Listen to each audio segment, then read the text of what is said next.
It was a cold, bright morning in the heart of the nation's capital. Thousands of people stood packed together on the National Mall, their breaths forming little clouds in the crisp winter air. Flags waved gently in the wind as excitement and pride filled the atmosphere. Today was a historic day, the president's oath-taking ceremony. The grand steps of the Capitol building gleamed under the sunlight. Leaders from across the country sat in neat rows, wearing long coats and scarves. Cameras clicked and buzzed as the president-elect stepped forward to take the oath. Every eye in the crowd and across millions of television screens was focused on this one moment.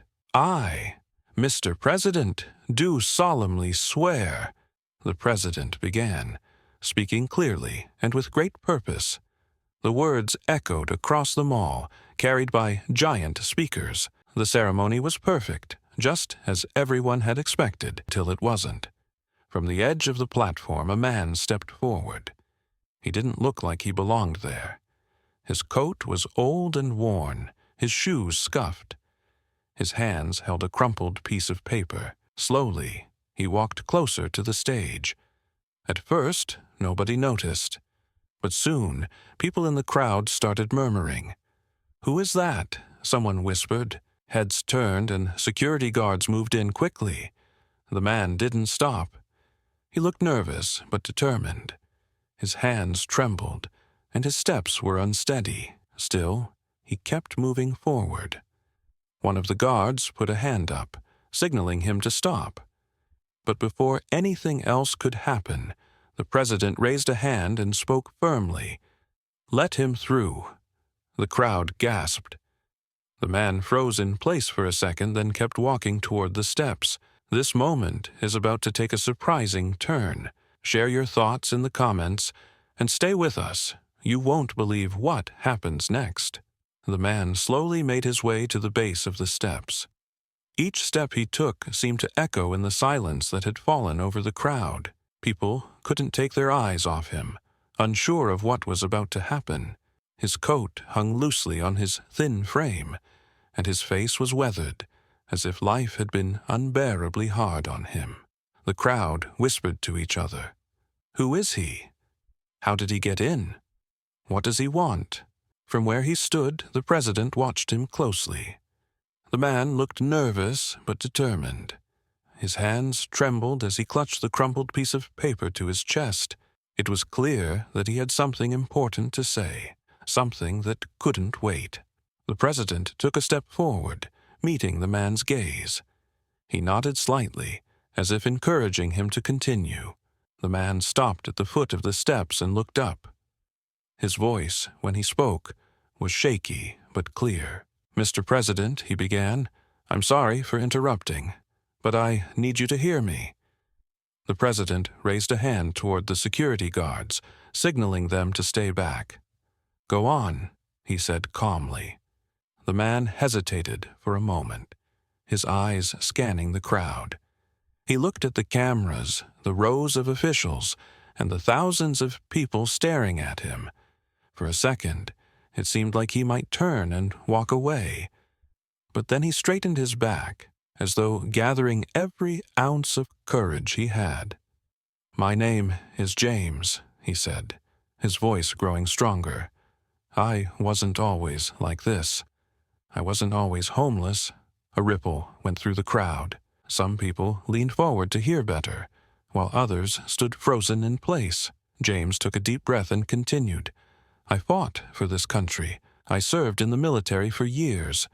But when I came home—" His voice cracked, and he paused, swallowing hard. "When I came home, I had nothing. No job, no home, no support." The crowd remained silent, their attention fixed on him. Even the cameras, which had been focused on the president, now zoomed in on James's face.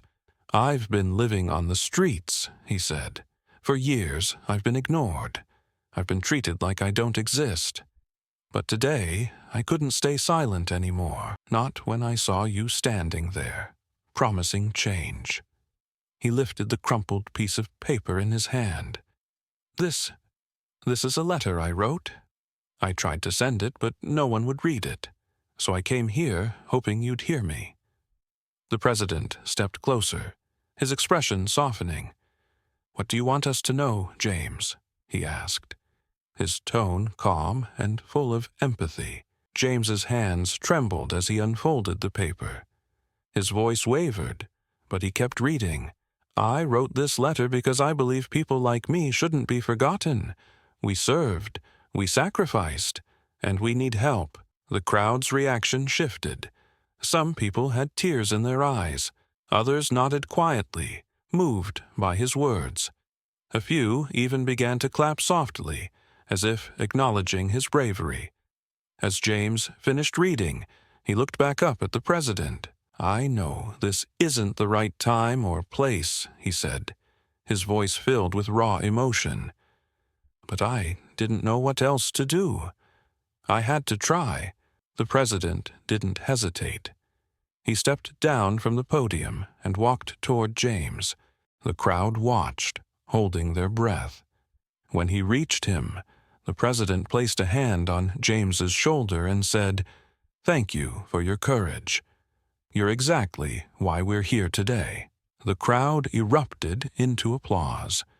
It wasn't the kind of applause for a polished speech or a political promise. It was raw, heartfelt, and filled with respect for a man who had the bravery to speak up.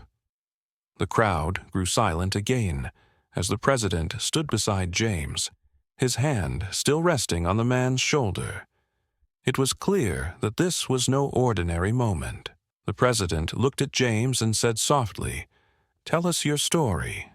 We're listening." James took a deep breath. His hands, still clutching the now unfolded paper, trembled slightly.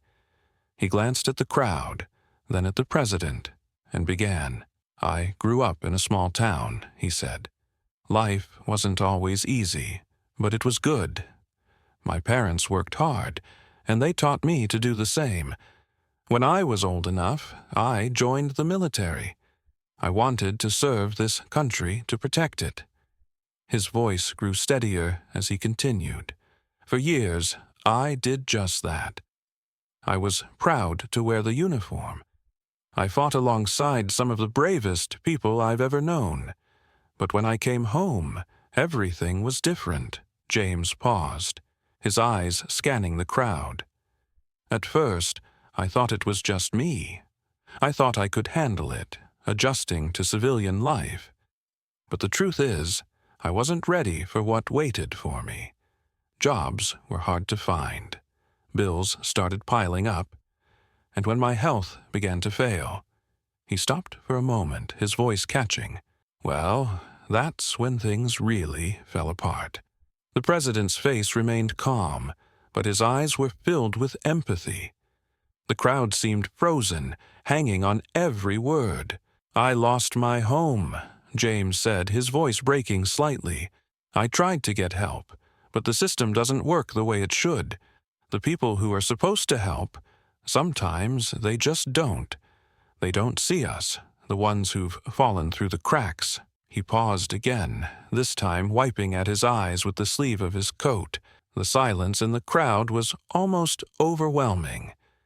Even the reporters, who had been snapping pictures nonstop, had lowered their cameras. "But this isn't just about me," James continued, his voice growing stronger.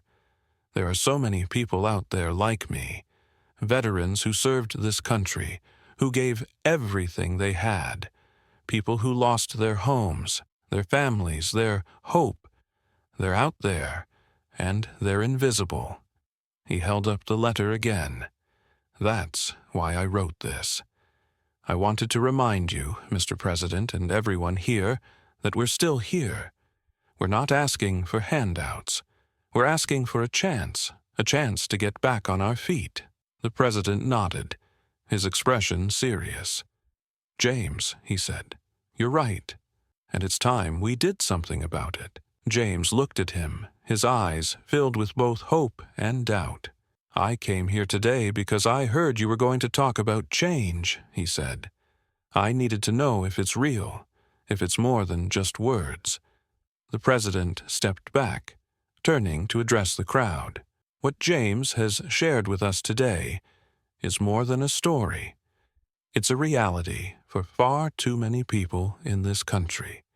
And it's a reality we can't ignore. The crowd broke into quiet applause. It wasn't the kind of applause that comes from politeness. It was genuine, filled with respect for the man who had stood up to speak his truth. The president looked back at James. You've reminded us why we're here today. This isn't just about policies or speeches. It's about people like you. James nodded slowly. His posture, which had been tense and uncertain when he first arrived, began to relax.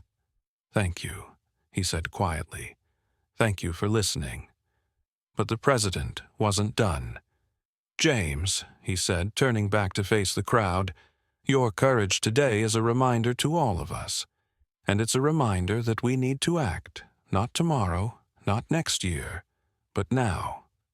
The applause grew louder, and James looked around, his expression a mix of disbelief and gratitude. For years he had felt invisible. But in this moment, standing before thousands of people and the president, he finally felt seen. The president then turned to his staff, who were standing nearby. "We're going to take immediate steps to address this," he said firmly. "And James, we'd like you to be part of that process. Your voice matters." James blinked, his mouth opening slightly in surprise. "Me?" he asked. I'm just one person." "One person can make a difference," the president replied. "You've already started." The crowd erupted into cheers. Some people stood, clapping and wiping tears from their eyes. Others simply nodded, their faces filled with emotion. James looked at the president, then back at the crowd. "I don't know what to say," he admitted. "You've already said enough," the president told him, smiling warmly. "And now, we'll take it from here." As the applause continued, James stood there, looking out at the sea of people. For the first time in years, he felt hope, not just for himself, but for others like him, who needed someone to listen. The applause gradually faded, but the emotions in the room only grew stronger. James stood at the base of the steps, his shoulders slightly hunched from years of struggle. The president turned back toward the podium, but paused. Then, without hesitation, he stepped down from the stage, walking directly to James. The crowd gasped. This was a rare moment, unscripted, unexpected. The president, dressed in a sharp suit and tie, now stood face to face with a man whose life had been anything but easy.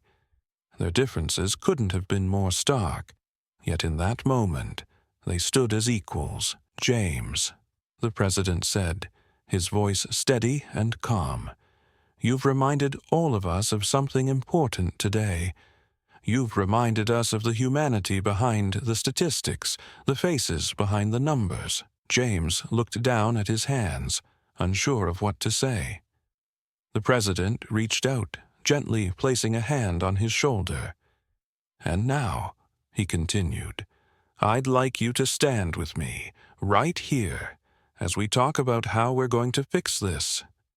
The room erupted into applause once more, louder and more passionate than before. Reporters scrambled to capture every angle of the moment, their cameras clicking rapidly. James hesitated, glancing nervously at the president. "Are you sure?" he asked, his voice barely above a whisper. The president smiled warmly. "Absolutely." James nodded slowly, his movements hesitant. He followed the president up the steps and onto the stage.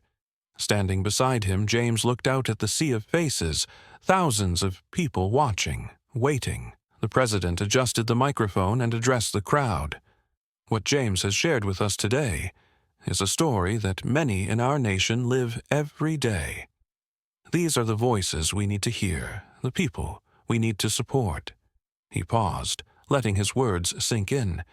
"Too often, we talk about change in abstract terms, policies, budgets, committees. But change isn't abstract. It's people like James. The crowd clapped again, some wiping away tears. The president turned slightly toward James. And, James, you've shown incredible courage by standing here today. Now, I want you to tell us, what do you think we need to do? James blinked, stunned. He looked at the president, then at the microphone, and then back at the president.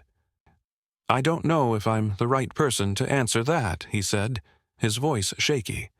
You are, the president replied firmly. You've lived this. Your voice matters. James took a deep breath and stepped closer to the microphone. The room was so silent that even the faint sound of the wind outside could be heard. He glanced at the president, who gave him an encouraging nod.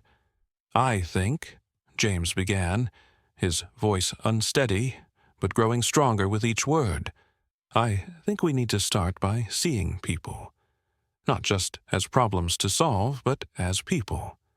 He paused, his eyes scanning the crowd. When you're on the streets, you feel invisible. People walk past you like you don't exist. But every person out there has a story. They have dreams, struggles, hopes. The crowd listened intently, some nodding in agreement. James continued, his confidence building. We need shelters, yes. We need programs. But more than that, we need connection. We need people to care enough to stop and ask, what do you need? How can we help?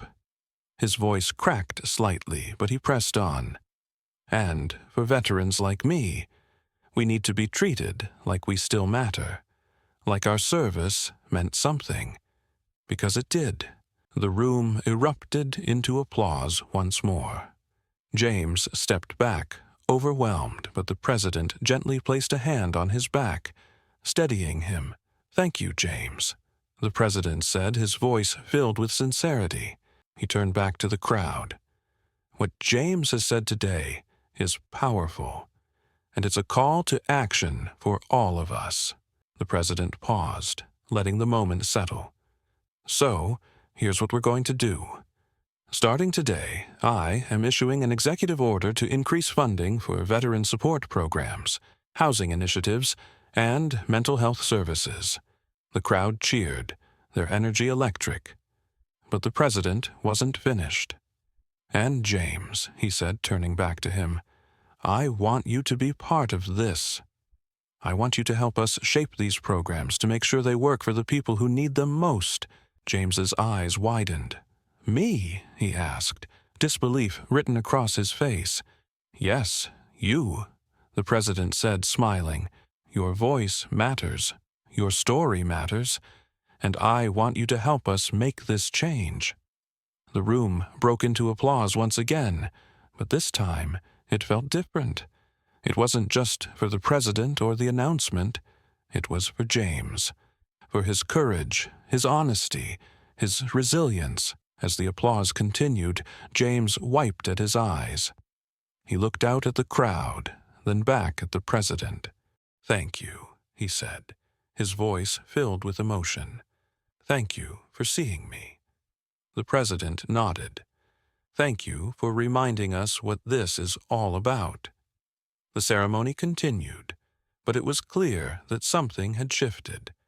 The president's speech, while important, now carried a deeper weight. It wasn't just about policies or promises. It was about people.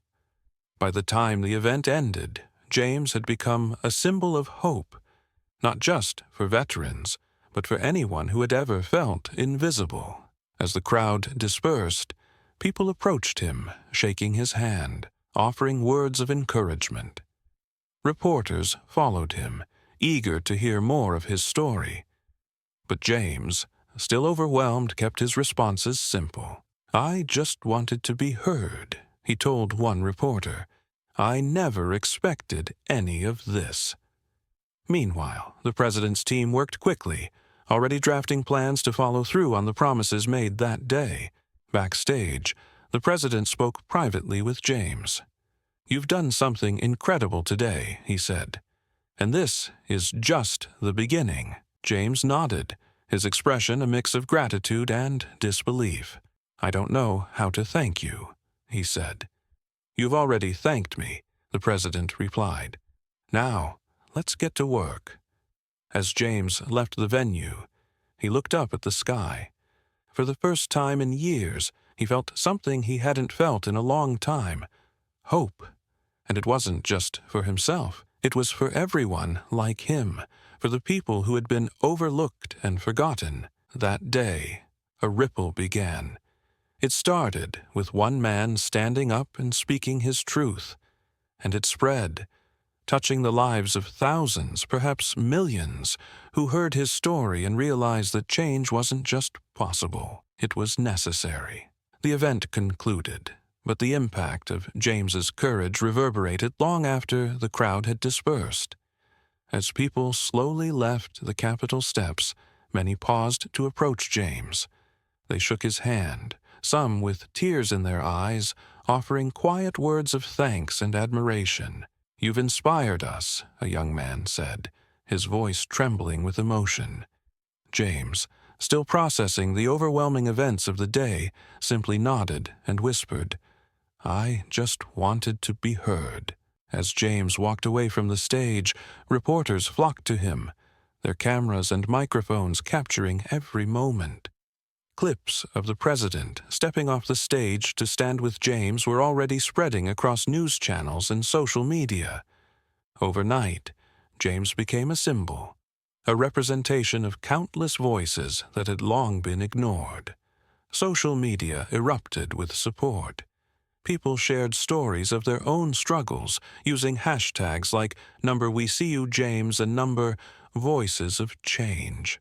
Some were veterans like James, sharing how they too felt forgotten after their service. Others were individuals who had faced homelessness or personal hardship, inspired to speak out for the first time.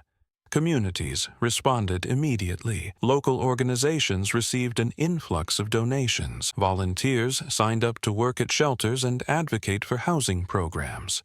In towns and cities across the nation, people came together, driven by James's story, to take action in their own neighborhoods. James's life began to change. Just a few days after the ceremony, he moved into a small apartment, provided by an emergency housing initiative the president had announced during the event. For the first time in years, he didn't have to sleep outside. "It's a start," he said humbly in an interview. "But it means everything." The president's promise to act wasn't empty. His team worked quickly to finalize the executive order he had announced, directing millions of dollars toward improving resources for veterans and addressing homelessness. Within days, plans for expanded shelters, mental health services, and job training programs were in motion. James was invited to be an advisor for the newly formed task force. At first, he hesitated. "I'm just one man," he told the president. But the president insisted, "One man can make a difference. You've already proven that." Sitting in his first meeting, James felt out of place at first, surrounded by officials in suits discussing budgets and strategies. But when he spoke, every head turned to listen. "We can't forget what this is really about," he said. "It's not numbers. It's people, real people who need to know that someone cares." Veterans from across the country began reaching out to James, thanking him for sharing his story. "You said what so many of us have been feeling," one wrote in an email. Another called him, simply saying, "You gave us hope." The changes didn't stop at James's life. Communities began to look at the homeless population differently.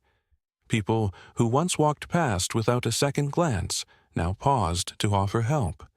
Remembering James's words, "We're not asking for handouts. We're asking for a chance." Months later, James stood next to the president once more, this time at a signing ceremony for a new bill designed to address homelessness and support veterans. The room was packed with reporters, advocates, and government officials. As the cameras clicked, the president turned to James and said, None of this would have been possible without your bravery. James, wearing a suit donated to him by a local organization, shook his head. I didn't do this alone, he said. It takes all of us. The crowd applauded.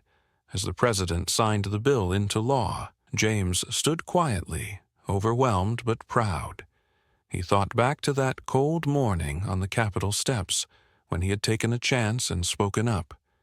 It hadn't been easy, but it had been worth it. Later that evening, James sat in his new home, looking out the window at the city lights. He reflected on how much had changed. His life wasn't just about survival anymore. It was about purpose. He had found his voice, and in doing so had helped others find theirs. The ripple effects continued to grow. Across the nation, people shared James's story, inspired to take action in their own ways. Some donated to charities, others volunteered their time, and many simply began to see those struggling in a new light. Not as problems, but as people. James's journey became a reminder that even the smallest voice could spark change. For him, it was never about recognition. It was about making sure no one else had to feel invisible. James's story touched the hearts of millions. It was more than just a moment at an oath-taking ceremony. It became a symbol of how one voice could inspire real change. His courage reminded people of the power of compassion, and his honesty brought a nation together. What about you? Have you ever seen or experienced a moment that reminded you of the kindness and courage in humanity? Stories like James's show us that even the smallest actions can create ripples that reach far beyond what we expect. Share your thoughts in the comments below. We'd love to hear from you. This isn't just James's story. It's a call to all of us to see the invisible, to listen to those who often go unheard, and to extend a helping hand whenever we can. Whether it's supporting local organizations, lending your voice to a cause, or simply taking a moment to care, every step matters. If this story inspired you, please like, share, and subscribe. Let's spread James's message of hope and resilience far and wide. Together, we can make a difference. One story, one voice, one act of kindness at a time. Thank you for watching. Wishing you hope and compassion always. See you in the next video.